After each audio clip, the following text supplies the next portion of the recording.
계시록은 분명히 하나님께서 예수에게 주신, 그래서 예수께서 천사에게 전달하고 천사가 그거를 요한에게 전달한 하나님의 계시고 곧 예수 그리스도의 계시죠. 이게 계시록인데 이 계시록은 그럼에도 불구하고 하나님의 것 예수 그리스도의 계시를 받아서 적은 것을 전달하는 책인데, 그럼에도 불구하고 이 계시록은 편지의 양식을 띠고 있습니다. 이유는 뭐냐면 그 받은 말씀을 다 적어서 7교회에 나눠서 보냈기 때문에 그렇습니다. 물론 7교회에 나눠 보낸 것은 예수께서 명하신 것이죠. 그래서 편지의 형식을 그대로 띠고 있기 때문에 이 편지를 받는 사람들이 누군지, 또 보내는 사람이 누군지, 그리고 이 편지의 주체이신 하나님과 성령과 예수 그리스도의 그분으로부터 나오는 인사까지도 하면서 편지 형식을 그대로 띠고 있습니다.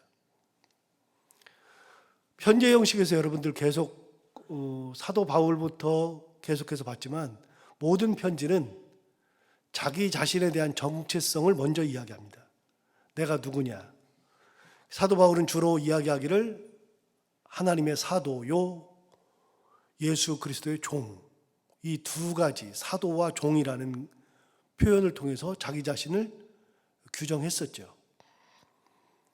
그러니까 사도 바울은 끝까지 나는 예수 그리스도께서 하나님께서 택한 일꾼이라는 것을 강조했고, 또 내가 일꾼임에도 불구하고 예수 그리스도의 종이라는 것을 강조하면서 나는 너희들이 보기에 대단한 것 같지만 실은 나는 하나님께서 택하셨기 때문에 이 일을 감당하고, 그리고 하나님의 종 예수 그리스도의 종에 불과하다 하는 것을 끊임없이 강조했었죠.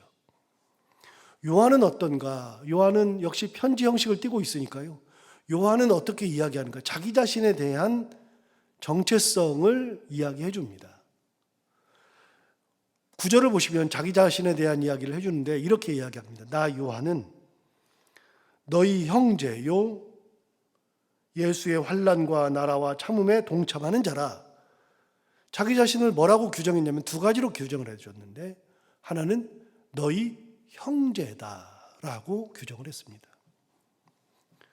여러분, 당대 요한은 다른 모든 사도들이 12명의 사도들 중에서 자기 빼놓고 11명이 전부 다 순교했습니다. 자칭 사도라고 이야기했고 훗날 사도라고 말하는데 주저함이 없는 바울조차도, 바울은 12사도가 아님에도 불구하고 바울마저도 순교의 길을 갔습니다. 그리고 이 계시록이 쓰여질 때가 AD 95년이라고 그랬는데 95년까지는 다 죽었습니다.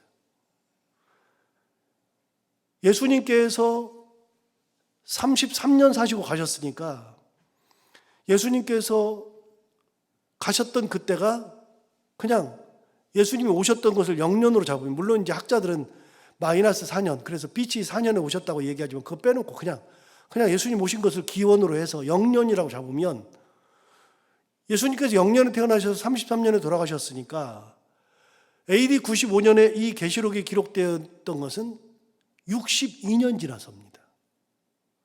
주님 돌아가시고 나서 62년이 지나서 기록되어 있는데, 제가 설교하면서 가끔 언급하는 것 중에 마태, 마가, 누가, 요한복음 그리고 나머지 편지들 전부 다, 특히 복음서, 이거는 예수님 돌아가시고 나서 30년, 길게는 50년 사이에 다 지어진 겁니다. 그럼 나머지 편지들이나 복음서와 같은 모든 신약 성경의 기록들은 90년도 되기 전에 85년 이전에 다 기록된 겁니다.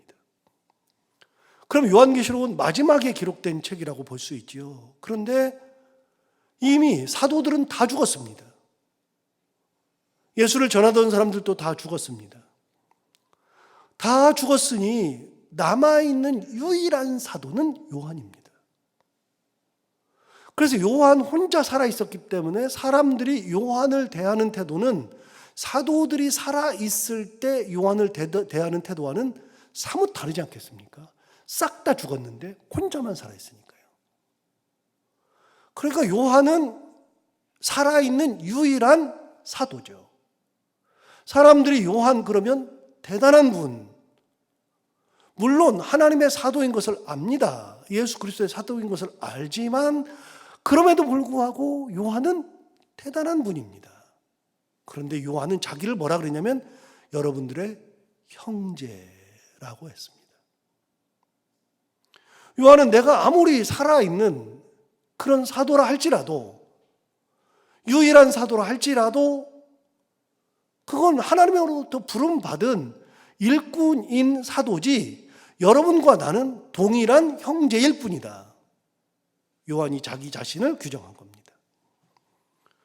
제가 그래서 교회를 이야기할 때, 교회 직분을 설명할 때 이렇게 가끔 설명하잖아요. 교회는 직분이 있지만 서열은 없다. 교회는 높고 낮음이 없다. 사도들이 가르쳐 준 겁니다. 제가 얘기하는 것이 아니라 사도들이 가르쳐 준 겁니다.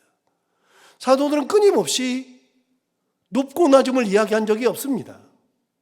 오히려 높고 낮음을 이야기할 때는 사도 바울 같은 경우는 종이라 그랬습니다. 가장 낮은 종이라 그랬습니다. 교회는 서열이 없습니다. 당대 초대교회도 서열이 없습니다. 교회는 서열이 아니라 질서라고 말씀드렸죠. 그래서 여러분, 목사는 높은 사람이 아니라 질서에 의해서 하나님으로부터 쓰임받는 그런 존재입니다. 그래서 흔히 애들한테도 제가 그걸 몇 번 들었으니까 하는 얘기인데, 엄마들이 그냥 하면서 자기 자녀들한테 우리 교회에서 제일 높은 분이야 이렇게 말하면 제가 기겁합니다. 여러분, 저는 높은 사람이 아니고요, 질서에 의해서 그 자리에 가 있는 겁니다. 하나님께서 쓰시는 질서에 의해서. 직분자들은 높고 낮음이 없습니다.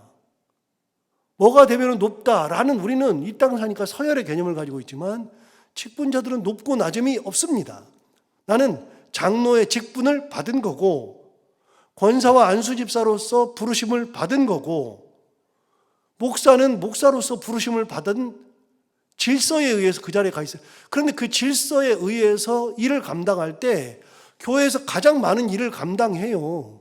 교회에서 유일하게 교회에서 사례받는 사람이고요, 가장 높은 사례, 가장 많은 사례를 받는 사람이고요, 다른 교역자들은 저를 돕는 그런 질서를 가지고 있는 거고요. 그러다 보니까 제가 하는 일이 많죠. 장이에요. 장이 많아요. 당회 장이고요, 제가 재직회 장이고요, 공동회의 장이기도 하고요, 교회학교도 장이기도 하고요. 그래서 제가 장이 많아요. 말을 안 해서 그렇지 굉장히 많은 일을 하지만 그거는 질서에 의해서 감당하는 거예요. 요한이 자기는 사도, 나는 살아있는 유일한 사도다라고 얘기하지 않고 이미 다 죽었는데 자기를 뭐라고 했느냐면 자기는 형제라고 그랬습니다. 굉장히 중요한 자기 정체성. 두 번째, 나 요한은 너의 형제요. 두 번째, 예수의 환난과 나라와 참음에 동참하는 자라. 예수의 환난과 나라와 참음에 동참하는 자. 그럼 이게 사도 요한이 자기 자신에 대해서 정확하게 얘기하는 겁니다. 내가 어떤 존재냐면 너희들의 형제이기도 하지만 나도 예수의 환난, 나라, 참음에 동참한다. 예수님께서 이 땅에 계시면서 환난 당하고 하나님의 나라를 이루었던 것처럼 그 예수를 따라 사는 너희들이나 나나 똑같이 너희들이 환난 당하지, 나도 환난 당하는 존재. 너희들이 예수의 나라를 위해서 살아가, 나도 예수의 나라를 위해서 살아가고, 예수님 때문에 참고 살지, 나도 예수님 때문에 똑같이 참여하는 자야. 여기서 잠깐, 요한계시록이 어떤 책이라고요? 당대 환난 당하고 있던 많은 사람들을 하나님께서 내가 너희들의 환난을 안다, 너희들이 죽어가는 것을 안다, 순교하는 것을 안다.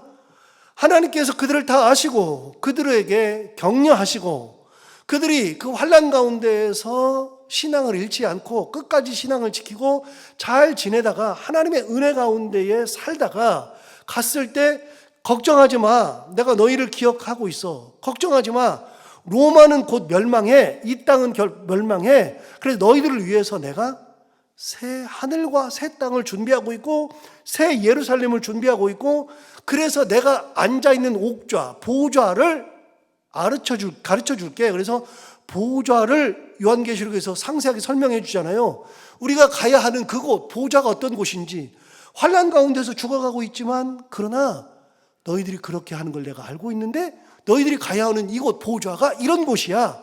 이 보좌에 내가 어떻게 앉아 있는지, 예수가 내 옆에 어떻게 있는지, 성령이 어떻게 계시는지, 천사들이 어떻게 도열해 있는지, 24장로들이 어떻게 있고 흰옷 입은 무리들이 어떻게 있는지 이 보좌를 설명해 주고 있잖아요. 너희들이 오는 곳이 이런 곳이야.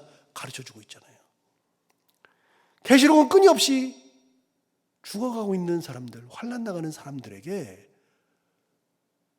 괜찮아 알려주는 거, 격려하는 거. 여러분, 요한계시록은 끊임없이 환난 당하고 고난 당하고 있는 사람들을, 그 사람들을 하나님께서 잊지 않고 너희를 위해서 귀한 곳을 예비한다. 좌절하지 말아라. 그걸 얘기해 주는 격려의 책이라 그랬잖아요. 그런데 뭐라고 얘기해요? 너희들 환난 당하고 있지? 나도 환난이야. 너희 예수 그리스도를 위해서 그 나라를 확장하기 위해서 그 나라를 위해서 살아가고 있지? 나도 그 나라를 위해서 살아. 너희들 예수 위해서 참고 있지? 나도 그래. 그 얘기예요. 그래서 그 예를 설명해 주거든요. 예를 9절 하반절에 보면 9절 다시 읽어볼까요? 나 요한은 너희 형제요 예수의 환난과 나라와 참음에 동참하는 자라. 다음에 뭐라고 되어 있냐면 하나님의 말씀과 예수를 증언하였으므로 말미암아 반모라 하는 섬에 있었다. 사람들 다 압니다. 사도 요한이 반모 섬에 유배되었었다는 거. 그래서 우리 이제 요한계시록은 잘 몰라도 성경 공부하면서 혹은 설교를 들으면서 많이 들었죠. 요한계시록은 사도 요한이 반모 섬에서 유배되어 있다가 하나님의 말씀을 받고 거기서 쓴 거다 알고 있죠. 반모라는 섬이 여기 있잖아요. 반모라는 섬. 거기에 가 있었다. 그런데 반모에 구경 간 게 아니고요. 반모에 놀러 간 게 아니고요. 어떻게 있어요? 하나님의 말씀과 예수를 증언하였으므로 말미암아 반모라는 섬에 가게 된 거예요. 거기서 유배된 거예요. 이미 너희들이 환난 당하고 너희들이 괴로워하는데, 그런데 나도 역시 예수 전하다가 하나님 나라 말씀 전하다가 반모섬에 나도 유배되었었다. 고난 당했다. 너희들의 환난과 고난을 나도 안다. 나도 함께 겪었다. 나도 인내했다. 여러분, 반모라는 섬이 어디냐면요, 지난번에 우리 성지순례 할 때 반모섬에 다녀왔지만 반모섬에서 갔다 온 게 이제 쿠사다시에서 배를 탔어요. 기억이 잘 나실지 모르지만 쿠사다시에서 배를 탔는데, 쿠사다시가 어디냐면요, 자, 터키가 이렇게 둥그렇게 이렇게 타원형으로 있으면요, 터키는 이렇게 럭비공처럼 타원형으로 돼 있어요. 튀르키예가. 그러면 이 여기에 말하는 아시아에 있는 7교회는 어디냐면 이 지도를 보면 이렇게 돼 있는데 여기에서 이쪽 끝에, 서쪽 끝에 바닷가에 있어요. 이 지중해 바닷가에 있어요. 그래서 여기가 아시아예요. 아시아. 우리가 말하는 아시아는 여기 지금 아시아고요. 옛날에 이걸 아시아라고 불렀어요. 아시아라고 불렀는데 아로 끝나면 전부 다 로마가 다 도로 만드는 거라잖아요. 그래서 뭐 가파도기아, 갈라디아, 밤빌리아, 뭐 수리아, 뭐 다 아로 끝나잖아요. 마케도니아, 뭐 전부 다. 그런데 아시아라고 하는 데는 어디냐면 터키의 튀르키예의 서쪽 끝에 지중해에 붙어 있어요. 7교회가 붙어 있어요. 에서버두 사빌라. 쿠사다시가 어디냐면 거기에 거기에 있는 항구예요. 이쪽에 있는 항구. 거기서 배를 타고 파도가 없을 때, 잔잔할 때는 2시간 조금 더 가면 되고요. 지난번에 우리 갈 때는 파도가 엄청 쳐가지고 4시간 훨씬 더, 4시간 좀 더 걸렸잖아요. 바닷길은요, 예정된 시간이 없어요. 예정된 시간이. 대충 잔잔할 때를 기준으로 언제예요. 그런데 2시간 반 정도 가는 거를 4시간 반가량 갔으니까 2배를 더 간 거죠. 그 파도를 뚫고 갔으니까. 여러분, 거기 놀러 간 게 아니에요. 그래서 원래 사도 요한이 살던 데는 에베소죠. 에베소에서 사도 요한이 살아서 에베소에서 죽었죠. 에베소에서 예수님의 어머니를 모셨죠. 그래서 예수님의 어머니 마리아도 에베소에서 죽었죠. 그래서 거기 가보면, 에베소에 가보면 사도 요한이 죽어가지고 묻힌 교회가 사도 요한 기념교가 있고요. 그 다음에 마리아가 끝까지 살았던 교회가 산 너머에 있고요. 마리아 기념교회가 에베소에 있고요. 그래서 마리아가 거기 다 있어요. 이 에베소에 살았는데 에베소에서 조금만 가면 쿠사다시고 쿠사다에서 배를 타면 반모섬으로 가요. 그러면 원래 아시아 7교회 얘기했는데 7교회는 뭐부터 시작해요? 에베소부터 시작하죠. 에서부터 사빌락 다 거기 있죠. 사도 요한이 있었던 그 교회들이에요. 전부 다. 사도 요한은 에베소에서 배 타고 거기서 쿠사다에서 배 타고 거기서 한 2시간 가면 있는 반모섬으로 유배된 거예요. 어디 멀리 가 있는 게 아니고요. 거기 가가지고 채석장에서 이랬대 그래요. 채석장에서 돌 캤다고. 돌을 캤다 그러는데 돌 캔 데는 넘어가 보면 있어요. 돌 캔 데가. 그런데 중요한 얘기를 해요. 나도 환난당하고 반모섬으로 갔었다. 나도 하나님의 말씀과 예수를 증언하였음으로 말미암아 너희랑 똑같이 환난당하고 거의 죽을 뻔했다. 그 얘기하죠. 그래서 반모섬에 가면은 2가지의 성지가 있잖아요. 2개의 성지. 가다 보면, 올라가다 보면 사도 요한이 동굴 속에서 하나님의 음성, 그 천사의 음성을 듣고 받아 적은 동굴이 있죠. 동굴. 그 동굴 가보면 거기가 성지예요. 별것도 아닌데 거기가 성지예요. 동굴에 몇 가지 전설이 있고요. 여기서 받아 적었던 데도 있고요. 거기서 조금만 올라가 보면 사도 요한 수도원이 있어요. 수도원 갔다 왔잖아요. 수도원을 가보면 수도원에서 가장 인상적인 건 제가 설교할 때 몇 번을 얘기했는데 수도원을 딱 가보면 그냥 건물이 딱 있는데 건물 왼쪽 편과 오른쪽 편에 그 건물에 문이 있고 천장도 다 그림, 앞에도 그림, 옆에도 그림 다 그림이고 문 들어가면 거기가 이제 수도원 안에 있는 본당인데 본당 들어가기 전에 문이 있는데 양쪽 옆에 그림이 있는데 이쪽 편에 왼쪽 편에 그림 설명을 몇 번 해드렸잖아요. 아르메니아의 성도들 39명이 순교하는 장면이 그려져 있는데 그들이 순교할 때 어떻게 했느냐면 일반적으로 불에 태워서 죽이거나 목을 잘라 죽이거나 십자가에서 죽이거나 그러는데 그 사람들이 순교하는 장면은 얼음 위에서 순교를 해요. 맨발을 벗겨놓고 얼음 위에서 죽어간다고요. 그럼 몸이 차갑게 되면서 결국은 죽어요. 가장 고통스러운 것 중에 하나가 얼음 위에서 죽는 거예요. 얼음 여러분 들고 있으면 못 들고 있잖아요. 그런 것처럼 얼음 위에서 죽는데 얼음 위에서 죽어갈 때 39명이 죽어가요. 그래서 죽어가고 있는데 2가지 굉장히 인상적인 그림 2가지. 하나는 그 39명이 하늘은 보지도 못하고 죽어가고 있는데 하늘 위에 예수께서 바라보고 계셔요. 죽어가는 사람들을 예수님이 보고 계셔요. 2번째, 39명이 죽어가는데 그 39명 머리 위에 자기들은 모르는데 면류관이 떠 있어요. 면류관이 이렇게 딱 여기에 쓰여 있는 게 아니라 이만큼 있어요. 이렇게 여기 바로 각자 한 사람 한 사람 위에다가 면류관이 이렇게 떠 있어요. 죽으면 어떻게 돼요? 죽으면 이렇게 싹 씌워주는 면류관. 그들에게 면류관이 예비되어 있다. 디모데 후서에 있는 것처럼 나에게 면류관이 예비되었으므로 그랬는데 예비된 면류관이 그들에게 딱 있어요. 환난 당하고 핍박당하고 순교하는 그들을 예수님께서 가만 놔두지 않으시고 보고 계시고 그들이 곧 죽으면 주님께서 그들을 위해서 주실 면류관을 딱 예비하고 계셔요. 어디 있어요? 그 그림은요 어디에도 없어요. 그 그림은 pat모섬에 사도 요한 수도원에 가야 있어요. 여러분, 사도 요한도 당대의 로마의 압제에 의해서 거의 순교할 뻔했어요. 환난, 고난 역경을 다 받았어요. 그래서 이 계시록을 보면 이제 답이 나오잖아요.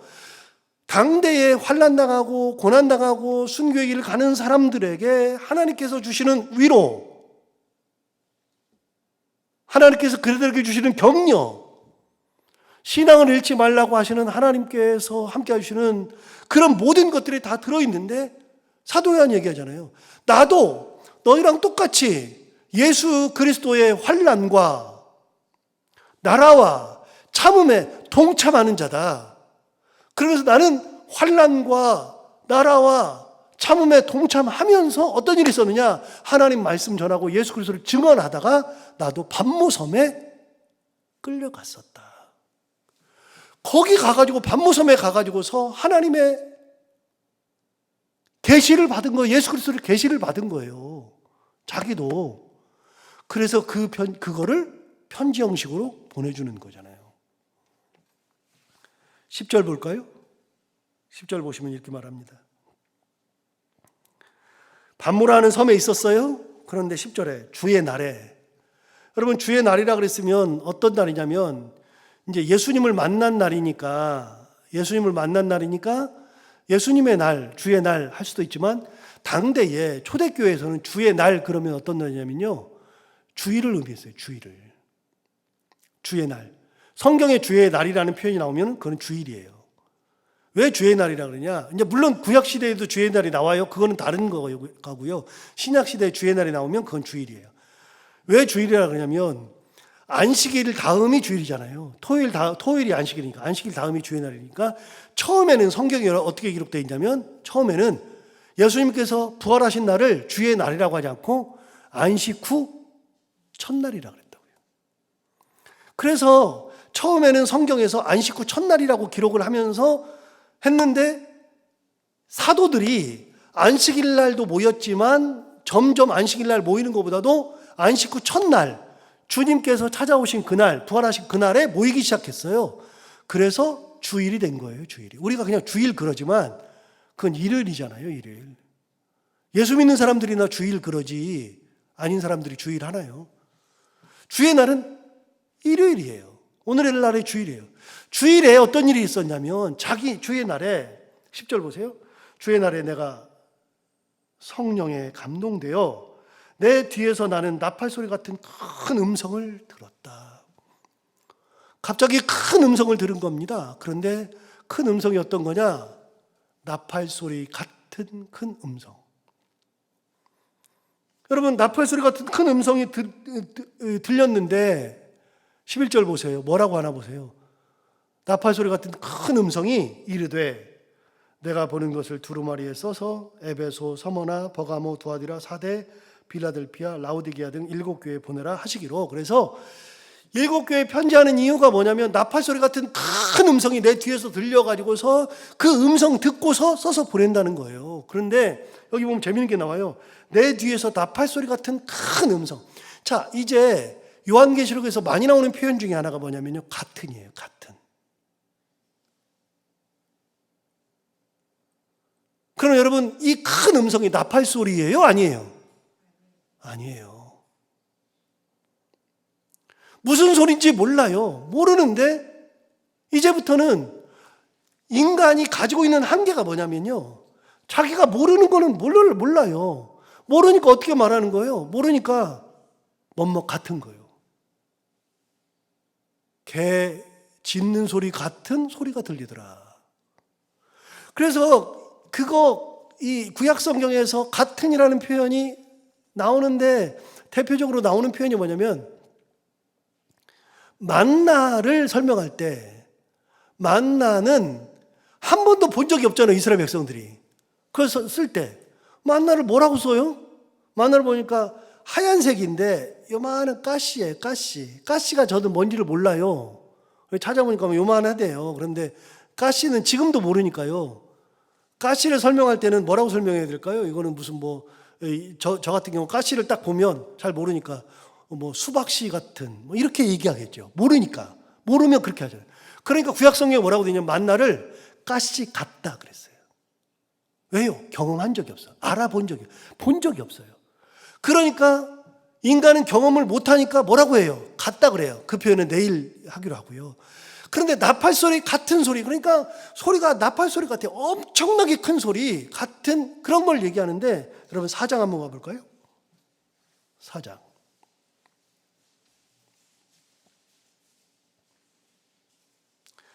1절을 보시면 이 일 후에 내가 보니 하늘에 열린 문이 있는데 내가 들은 바 처음에 내게 말하던 나팔 소리 같은 그 음성이 이르되 이리로 올라오라. 이후에 마땅히 일어날 일을 내게 보이리라. 여기 4장 1절에서 드디어 이제 우리가 흔히 말하는 계시록, 진짜 이제부터는 4장부터는요 뭔지 모르는 이야기들 막 엄청나게 써 있는 그 4장부터는 이 하는데, 4장 그 계시를 환상을 볼 때 어떻게 했냐면 처음 내게 말하던, 언제 말했어요?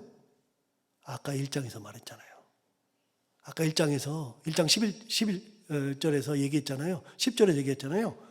나팔 소리 같은 음성. 1장에서는 나팔 소리 같은 음성 그랬는데 4장 1절에서는 뭐라 그래요? 나팔 소리 같은 음성이 아니라 나팔 소리 같은 그 음성. 그 음성. 한 번 들었다고. 1장 10절에서는 뭐라 그랬어요? 1장 10절에서는 주의 날에 내가 성령에 감동되어 내 뒤에서 나는 나팔 소리 같은 큰 음성, 그냥 나팔 소리 같은 큰 음성을 들었는데 4장 1절에서는 한 번 들었다고 뭐라 그래요? 나팔 소리가 처음에 내게 말하던 나팔 소리 같은 그 음성, 그 음성이 이르되 이리로 올라오라. 그래서 드디어 이리로 올라오라. 그래서 사도 요한이 어디로 올라가요? 천국에 올라가는 거예요. 천국에 올라가서 보는 얘기를 하는 거예요. 그래서 나팔 소리 같은 그 큰 음성을 듣고 드디어 그 음성을 가지고서 들은 대로 그 명령대로 하는 거예요. 그 명령이 뭐냐? 7 교회에 써서 보내라. 참 재밌지 않아요? 사도 요한이 환난당하고 있어서 환난 때문에 밤모섬에 유배되고 환난당하고 있는 그에게 나타나셔서 환난당하고 있는 사람들을 위로하고 격려하기 위해서 하나님께서 계시록을 써서 지금 여기서 써가지고서 보내주는 거예요. 그러니까 에베소에서 편안히 있다가 어느 날 갑자기 환상을 딱 보고 아이고 저기 환난당한 애들 많으니까 빨리 써서 보내, 그게 아니라 너부터 환난당해서 가. 너부터 순교의 길을 가. 너 가가지고서 고난당해. 그래서 거기서 고난당하고 있던 와중에 자기도 똑같이 경험하면서 그 일을 가지고서 편지를 써서 보내주는 거예요. 이게 요한계시록이죠. 계시록은 그러니까 사도 요한마저도 환난에 동참하면서 받은 하나님 예수 그리스도의 계시. 그 음성을 듣고 그대로 적어서 보냈던, 오늘 사도 요한이 똑같이 환난의 길을 가면서도 좌절하지 않고 하나님 은혜 가운데 있을 때 하나님의 환상을 보고 하나님께서 주신 계시를 기록해서 보낸 것처럼 우리도 사도 요한과 같이 당대의 신앙인들과 같이 그렇게 끝까지 하나님 붙들고 하나님 은혜 가운데 예수 그리스도를 전하며 살아가는 우리 모두가 다 되기를 바랍니다. 기도하겠습니다. 하나님 아버지 감사합니다. 오늘도 귀한 말씀으로 우리를 깨우쳐 주시고 인도해 주셔서 감사합니다. 하루하루 계시록을 들으면서 조금씩 알게 해주셔서 너무나도 고맙습니다.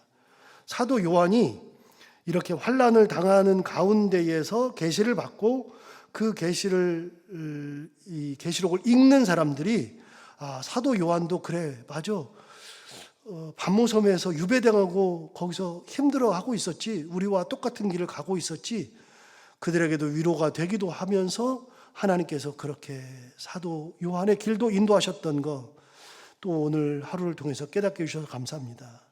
끝까지 요한도 예수 그리스도 붙잡고 예수 증언하다가 고난 당하였던 것처럼 우리는 그런 고난은 없다 할지라도 끝까지 예수 그리스도를 붙들고 은혜 가운데 있으며 우리도 똑같이 예수의 환난과 나라와 참음에 동참했던 초대교회 성도들과 같이 그렇게 예수님의 나라, 환난 그리고 참음에 동참하는 믿음의 삶을 살아가는 저희들 모두가 다 되게 하여 주옵소서. 오늘도 하루를 살아갈 때 이 말씀을 기억하며 살게 하여 주옵시고 해야 되는 것들을 기쁨으로 잘 감당하고 만나는 분들과 함께 웃고 행복한 하루가 되게 하여 주옵소서. 예수님 이름으로 기도하옵나이다.